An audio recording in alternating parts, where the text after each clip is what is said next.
여의도맨션 구독자 여러분 안녕하십니까, 박정호입니다. 조 PD. 네. 참 우리나라의 가장 큰 망국병 한 두세 가지만 골라주면. 정치. 말해도 되나요?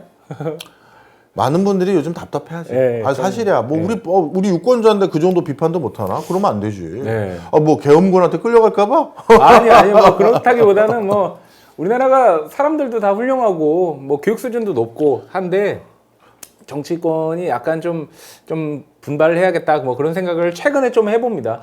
우리 여의도맨션 구독자분들께서는 다 아시겠지만 제가 해외 여기저기 많은 나라 출장 가보고 체류해본 거 아시지 않습니까? 제가 그냥 립 서비스로 드리는 게 아니에요. 단연코 국민을 기준으로 했었을 때 전 세계 초인류 국민을 보유하고 있는 나라 하나만 꼽으라면 난 대한민국 꼽아요.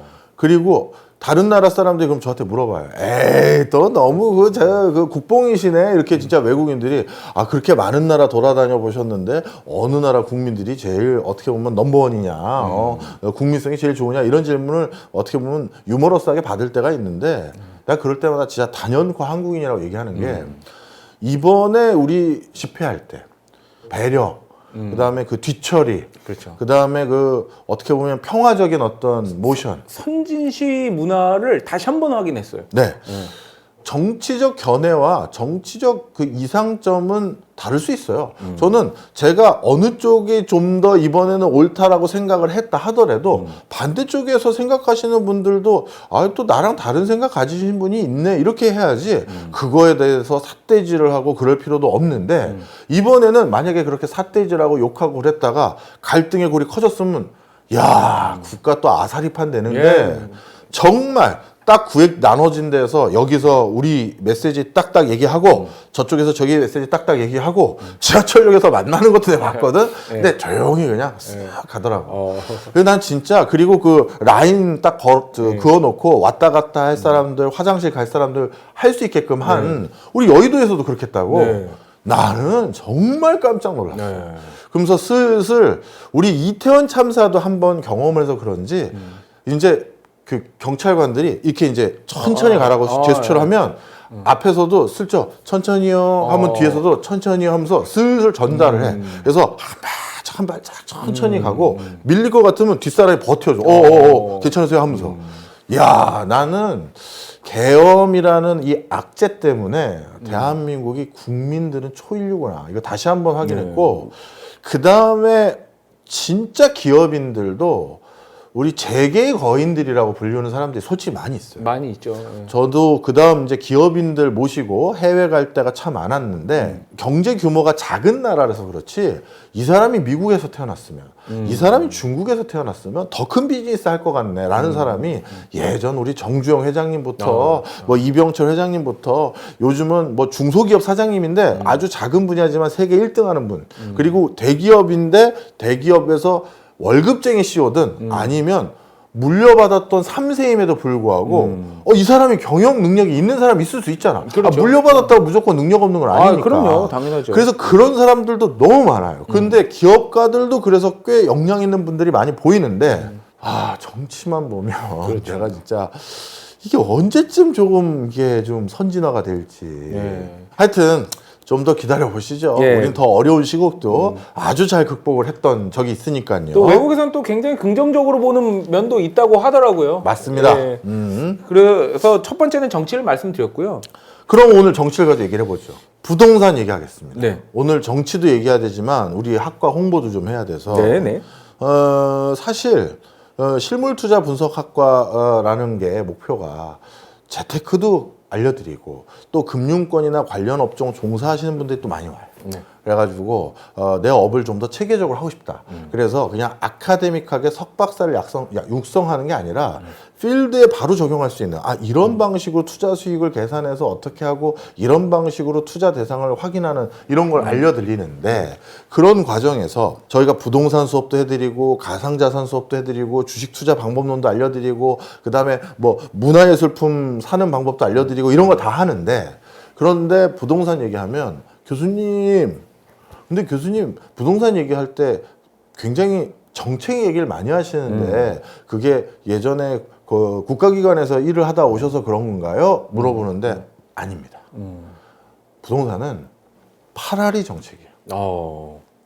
부동산을 이해하시려면 8할을 정책에서 찾으시면 돼요. 그나마 지금 방송이니까 8할이라고 말씀하셨는데 사석에서는 9할이 넘는다고 말씀을 하세요, 사실은. 아니 그럴 수밖에 없는 게 네. 땅에서 네. 내가 여기에 뭘 지을 수 있을지는 내 마음대로 하는 게 아니야. 그렇죠. 지목이 있잖아. 여긴 준주거 지역이에요. 여긴 주거 지역이에요. 여긴 사업 사업 지역이에요. 지역이에요. 그러면 여기에는 내가 단독주택을 못 짓는 거군요. 예, 이렇게 돼버리니까 이거 정책이 땅을 어떻게 활용할지를 정해주는 것이고, 그렇죠. 그 다음에 용적률 검표율. 정부에서 정해주는 거야. 여기 몇 층까지 올릴 수 있는지, 나 돈 많아요. 100층 올려고요. 여기는 고도 제한이 있어서 몇 층까지밖에 못 합니다. 다 국가가 정하는 거야. 그럼요. 갑자기 야산을 여기 3기 신도시 하겠습니다. 이것도 국가가 정하는 거고. 그리고 나는 원래 아파트 살고 있었는데 국가가 갑자기 우리 아파트 단지 앞에 지하철을 놔준대. 야, 역세권 내는 거지. 네, 돈은 내가 안 냈는데. 돈도 안 났는데 이 모든 게 전부 다 뭐다? 정책이다. 그래서 부동산은 정책을 잘 이해해야 돼요. 근데 정책은 정치권하고 뗄래 뗄 수가 없잖아요. 그럼 사실 최종 입법하는 기관인 정치권에서 가장 큰 책임이 있는 거고 가장 큰 권한을 가지고 있는 거야. 자, 그런데 그건 달리 말하면 지금 부동산을 오르는 걸 못 잡고 있는다. 그럼 그것도 누구 탓이다? 정부 탓이야. 정부 탓이야. 그런데 지금 들어서 전 세계적으로 우리와 유사한 국가들이 특히 서울 또는 서울 외곽에 있는 수도권 지역들, 여기 지역의 집값을 잡고 있는데 성공한 나라가 없다. 이렇게 보면 돼요. 없다. 네. 정도의 차이만 있지. 아니, 인구 감소하기 시작했고 초고령 사회가 돼서 나이가 들면 원래 살던 집에서 계속 살고 싶지 않아요. 그렇죠. 그런데 나 이사 다니면서 막 부동산 시장이 활발한 이상한 현상. 그리고 저성장 기조에 들어섰는데 그런데 또 부동산만 오르는 이런 특이한 현상이 야기되는 게 정도의 차이만 있을 뿐이지 다 마찬가지죠. 전 세계적인 현상이다. 우리랑 비슷한 OECD 국가에서는 대부분. 그런데 교수님, OECD 국가가 다 체질이 다르고 상황이 다른데 그걸 다 일괄해서 얘기하시면 어떡하냐. 자, 일단 오르는 건 다 오른다라는 걸 말씀드렸고요. 다 오른다는 게 아니라 서울과 유사한 지역들. 그다음 두 번째, 우리랑 그럼 유사한 국가들을 뽑자는 거지. 그 유사한 국가를 뽑았을 때 그걸 30, 50 클럽이라 불러요. 30, 50 클럽. 30은 국민소득 3만 불 이상. 감이 오네요. 그다음에 50은 인구 5천만 이상. 맞습니다. 그래서 이런 나라들은 우리랑 비슷한 꼴을 가지고 있다고. 경제 규모도 크고 인구도 많고 소득도 높은데 그럼 이런 나라들이 우리에게 가장 직접적인 타산지석이 되겠지. 그렇죠. 모두 서울과 유사한 지역의 아파트 가격이 다 오르는 거야. 자, 그래서 그럼 도대체 이걸 어떻게 받아들여야 되느냐? 이건 달리 말하면 앞에 얘기했던 것과 결부해서 말하면 그 나라 위정자들이 집값 문제 해결을 못 하고 있는 거잖아. 오르고 있는 걸 보는 거 아니야. 그렇죠. 그래서 집값 때문에 양극화가 일어나는 현상들도 목도하고 있는 거잖아. 그냥 쳐다만 보고 있는 거 아니야. 그렇죠.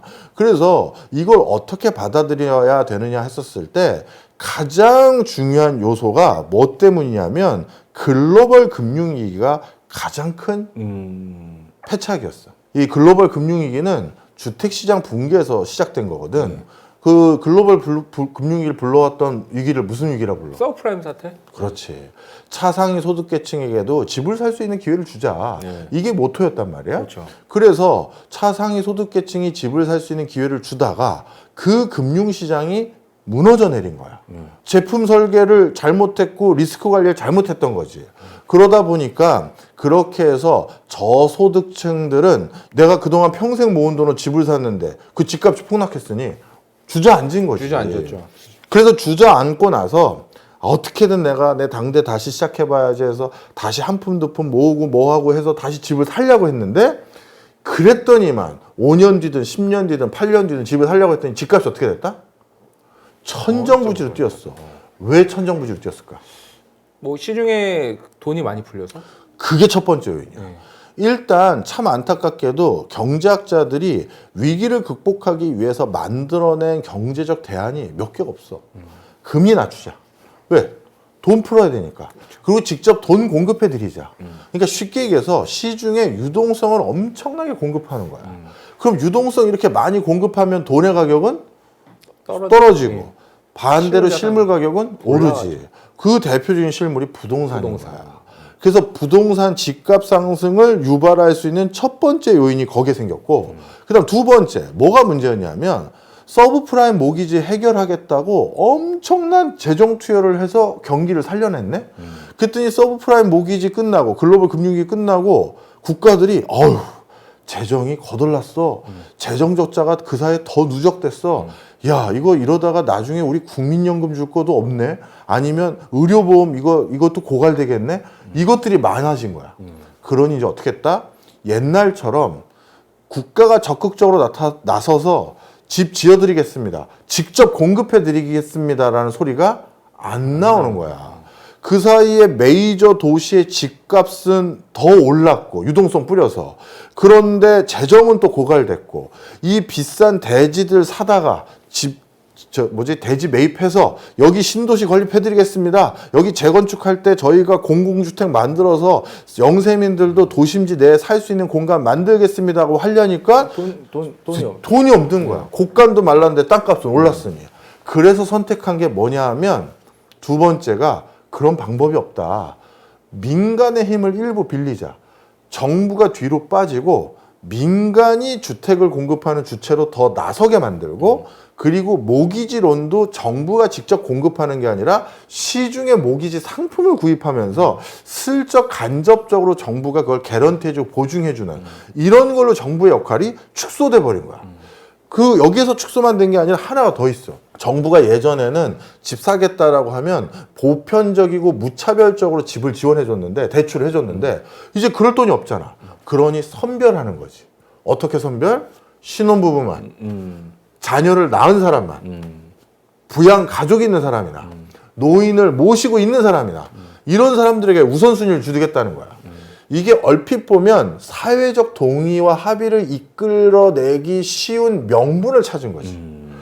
아시죠? 저출산 우리 해결해야 됩니다. 그렇죠. 그래서 다자녀 집부터 먼저 청약권 드리겠습니다. 신혼부부 먼저 줘야 되지 않겠습니까? 사회적 합의를 쉽게 도출하는 거지. 우리 국민이 이렇게 요구할 수도 있는 거잖아. 아, 난 국민 아니야? 난 세금 안 냈어. 그렇죠. 나도 빨리 줘. 할 수 있는데, 그렇죠. 이젠 그럴 돈이 없어진 거야. 그래서 글로벌 금융위기가 바로 주택시장을 더 이상 정부가 적극적으로 개입해서 해결할 수 없는 가장 큰 티핑 포인트가 된 거지. 터닝 포인트가 된 거야. 이게 첫 번째 요인이라고. 자, 그랬더니만 이제 어떻게 됐느냐. 민간은 어떤 민간 업자도요, 국가만큼 부자가 아니에요. 그렇죠. 우리나라에서 제일 큰 경제 주체는 국가야. 국가죠, 당연히. 맞아.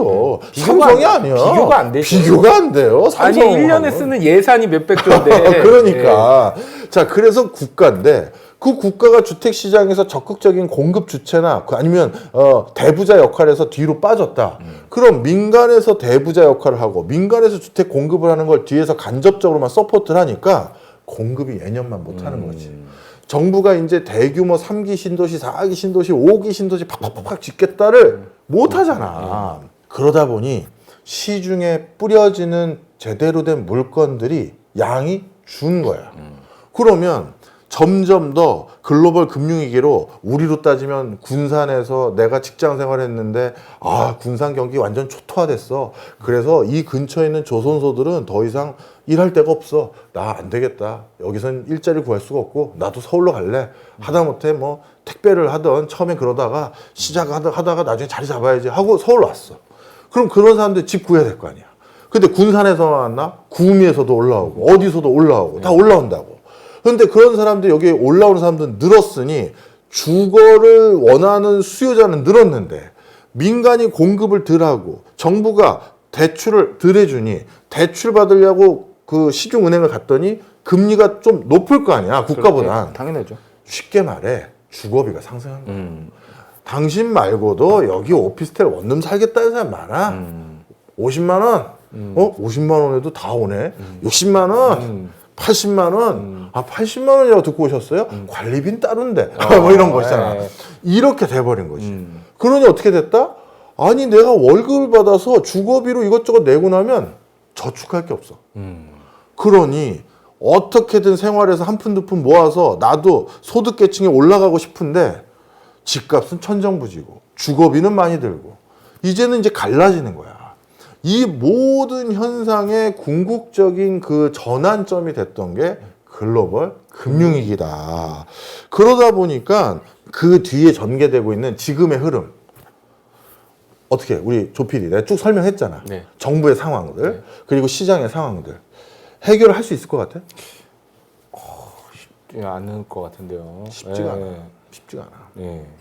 정부가 예를 들어서 우리가 원하는 집을 제공해 줄 방법은 점점 서울에서 교외 지역으로 멀리 가야 그나마 쌀 거 아니야. 그렇죠. 그러니까 자꾸 1기에서 2기는 더 멀어졌고 3기는 가깝게 붙였다는 데도 있는데 대부분 평균으로 따지면 좀 더 멀어. 네. 점점 멀어져요. 이렇게 되거든. 이런 곳들에다가 이제 주택을 만들어 주겠다고 했는데 그 3기 신도시 근처에 살고 있던 사람들 가만히 보니까 뭐야, 우리가 이렇게 신도시로 정해졌어? 아싸 하면서 나 토지 보상 이렇게 했나? 안 팔지. 더 줘? 이렇게 되고. 여기 그 지하철 어떻게 있다고 하셨는데 지하철 오면 더 올라가는데 나 이 금액에 못 팔아 하니까 삽도 못 뜨는 거야. 공급이 계속 지연되는 거야. 자, 그러다 보니까 이거 쉽게 안 해결됩니다. 그러면 지방에 점점 일자리 기회 없어져서 서울과 수도권으로 밀려오는 사람들은 지금도 더 늘고 있는 걸 우리가 알고 있잖아. 알고 있죠. 이미 2020년 이후에 주요 광역시에 전입자보다 전출자가 전부 다 더 늘어났어요. 그렇죠. 그래서 이런 여러 가지 맥락 속에서 나름대로 부지가 입지가 유의미한 곳들은 충분히 상승 여력이 더 있을 수밖에 없어. 바로 그런 것들이 지금의 상황이고 이거를 어떤 위정자가 단순하게 며칠 고민한다고 절대 이게 해결을 못합니다. 정말 딥다이브하게 해결을 하려면 정말 고민 많이 해야 되고요.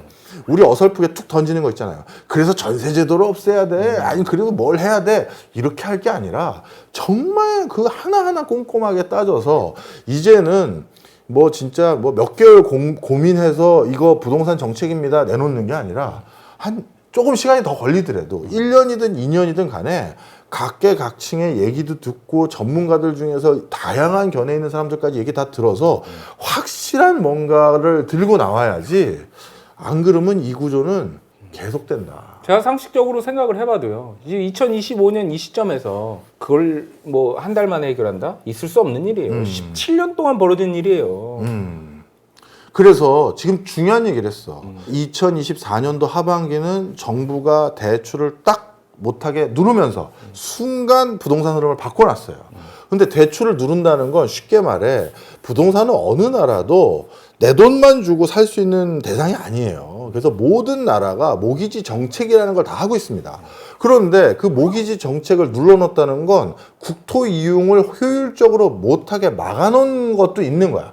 투기를 막으려는 선의는 내가 의심치 않으나 국토 이용을 효율적으로 한다는 게 가장 나의 입지에 적합한 지역에 이사 가서 살거나 아니면 거기에 공장을 짓거나 거기에 상가 오피스텔을 대출받아서 얻을 수 있어야 되는데 그걸 막아놔 버리면 그러면 비효율이 생기는 거예요. 그렇죠. 그래서 그 비율을 계속 방조할 수는 없는 것이고 우리가 다시 지금은 눌러놓는 이 한시적이고 즉각적인 조치를 했지만 중장기적으로 대안 못 내놓으면 이거 풀면 다시 또 뛰를 수 있는 지역이 꽤 있어요. 꽤 있어. 물론 부동산은 경기가 안 좋으면 떨어지는 지역이 있습니다. 서울 외곽 지역이나 서울 안에도 그런 지역이 있을 거예요. 그래서 서울이라 다 오르는 게 아닙니다만 그런데 서울에 사람들의 선호도가 있는 지역들은 분명히 더 오를 여지가 많다.